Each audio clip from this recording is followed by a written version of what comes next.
Carroll College opened back up for students in Helena with major announcements and adjustments, I should say, in response to COVID-19. MTN's Jonathan Ambarian tells us what changes are new this year.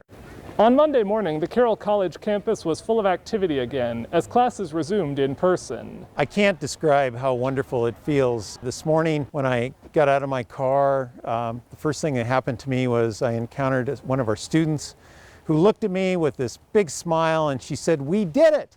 We're here in person."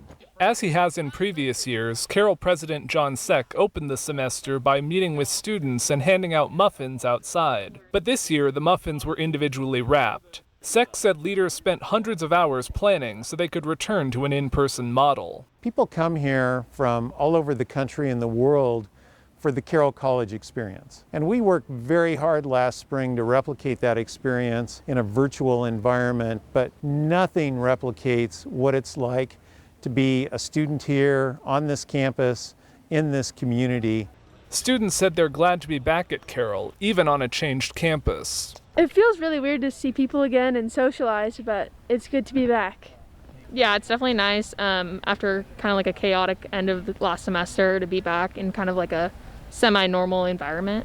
The fall semester started 10 days earlier than originally planned as a way to limit COVID-19 exposure. Leaders have taken many other steps to address potential spread. Masks are required for the students and the faculty.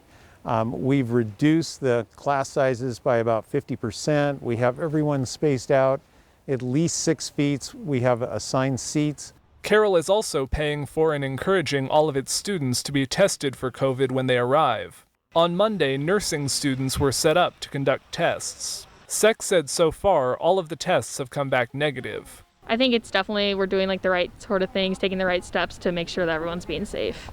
The early start means all students will complete their classes by Thanksgiving. Leaders say they're doing all they can to make sure they finish the semester in person as well. In Helena, Jonathan Ambarian, MTN News. Carroll College opened back up, I should say, their conferences and other programs. Of course, they'll bringing those outside visitors to campus. They're also asking future students to register ahead of time if they do want to get a tour.